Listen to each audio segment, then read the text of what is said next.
Hello everyone, welcome to success with Rai academy. बहुत लंबे gap के बाद अब हम फिर से उन टॉपिक्स को स्टार्ट कर रहे हैं जो हमारे एग्जाम के लिए इंपॉर्टेंट हैं या फिर जिन्हें जानना हमें जरूरी होता है। बेसिक नॉलेज वाले ये टॉपिक होते हैं जिससे हम उस सेक्टर के बारे में डिटेल से जान सकते हैं। आज का हमारा टॉपिक है एनपीए, जो कि बैंकिंग सेक्टर से रिलेटेड है और आजकल ये ज्यादा इसलिए भी छाया हुआ है क्योंकि बैंकिंग स्थिति को भी टारगेट किया जा रहा है आम चुनाव में।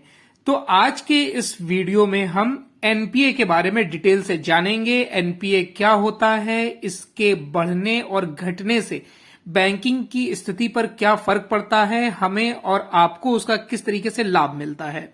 तो चलिए वीडियो को स्टार्ट करते हैं और सबसे पहले हम एनपीए के फुल फॉर्म के बारे में जानते हैं। एनपीए का फुल फॉर्म होता है नॉन परफॉर्मिंग एसेट्स, जिसे हिंदी में बोला जाता है गैर अनर्जक अस्थियां या फिर परिसंपत्तियां।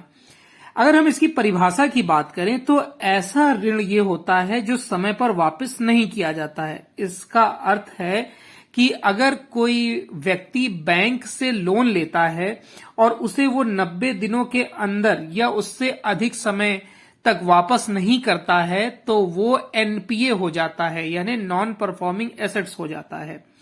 एग्जाम्पल के तौर पर अगर हम बात करें तो आप किसी बैंक से पैसा उधार लेते हैं और उम्मीद की जाती है कि आप इसे ब्याज के साथ समय समय पर वापस करेंगे, यानी कि एक ईएमआई सेट कर दी जाती है और उस ईएमआई के माध्यम से आप उसे मंथली या फिर क्वार्टरली देते रहते हैं।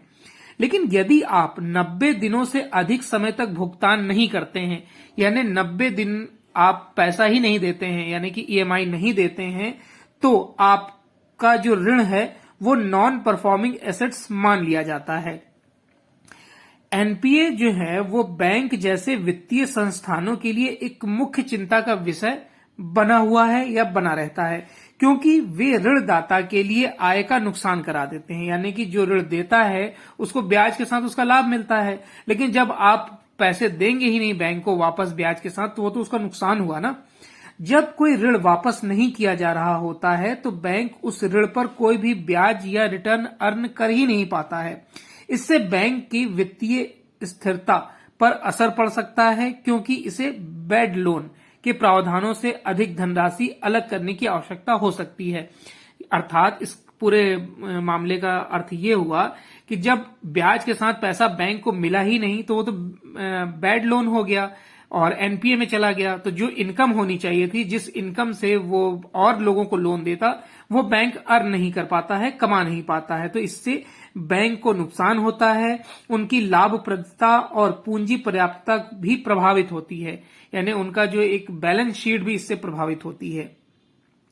बैंक उधारकर्ताओं को पैसा उधार देने से पहले उचित सावधानी बरतकर एनपीए से बचने की कोशिश करते हैं। इसमें उधारकर्ता की साख, वित्तीय स्वास्थ्य और ऋण के उद्देश्य का आकलन शामिल है। यानी ऋण देने से पहले ये आंका जाता है कि उसकी साख कैसी है, उसकी इमेज कैसी है, वित्तीय स्थिति कैसी है, फाइनेंशियल कंडीशन कैसी है जो ऋण ले रहा है, और उसका उद्देश्य क्या है, मोटिव क्या है ऋण लेने का। इसके अतिरिक्त बैंक उधारकर्ता के खिलाफ कानूनी कार्रवाई करके, ऋण का पुनर्गठन करके या जो चीज गिरवी रखी गई है उसको बेचकर भी एनपीए को पुनर्प्राप्त करने का प्रयास कर सकते हैं। ये बैंक की बात हो रही है। कुल मिलाकर एनपीए उधारकर्ताओं और उधारदाताओं दोनों के लिए एक चुनौती है। उधारकर्ताओं को कानूनी परिणाम या खराब क्रेडिट स्कोर का सामना करना पड़ सकता है, जबकि उधारदाताओं को वित्तीय नुकसान और घटी हुई जो लाभ है उसका सामना करना पड़ सकता है। यानी इसका भी अर्थ ये हुआ कि जो लोन नहीं दे पाते हैं, ईएमआई नहीं दे पाते हैं, तो उनका सिबिल स्कोर खराब होता है। सिबिल स्कोर खराब होने से आशय ये है कि जब आप अगली बार लोन लेने जाएंगे तो आपको उसका खामियाजा भुगतना पड़ेगा। सिबिल स्कोर के माध्यम से ही नया ऋण दिया जाता है। तो एनपीए में अभी हाल ही में सुधार हुआ है। कल भी एसबीआई और पीएनबी की जो फाइनेंशियल रिपोर्ट आई है उसमें एनपीए में काफी सुधार बताया गया है। तो ये माना जा सकता है कि एनपीए पूरी तरीके से बैंकिंग सिस्टम के लिए एक धब्बा भी साबित होता है अगर वो रिकवरी मोड में नहीं होता, यानी कि रिकवरी अगर नहीं हो पाती है तो वो बैंक का लॉस हुआ, और अगर रिकवरी हो जाती है तो वही बैंक प्रॉफिट में आ जाता है।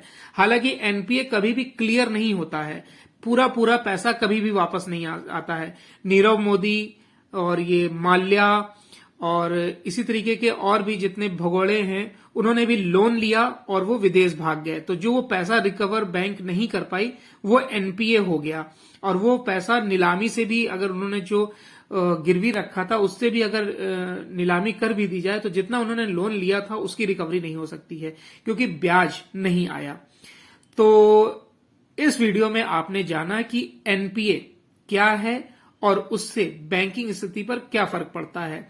अगर बैंक का एनपीए ज्यादा होगा तो जाहिर सी बात है वो लोन देने में कतराएंगे, और आपको अगर उसी बैंक से लोन लेना है तो अधिक ब्याज दर पर आपको लोन मिलेगा। तो एनपीए जो है वो किसी भी बैंक के लिए एक लॉन्ग टर्म गेन हो सकता है या फिर एक अच्छा प्रयास हो सकता है जिससे वो अर्न कर सके, लेकिन एनपीए ज्यादा नहीं होना चाहिए जिससे बैंक की साख खराब होती है। तो आई होप आपको ये वीडियो अच्छा लगा होगा, एनपीए के बारे में समझ में आया होगा। वीडियो अच्छा लगा हो तो लाइक और शेयर कर दीजिएगा। वीडियो देखने के लिए बहुत बहुत धन्यवाद।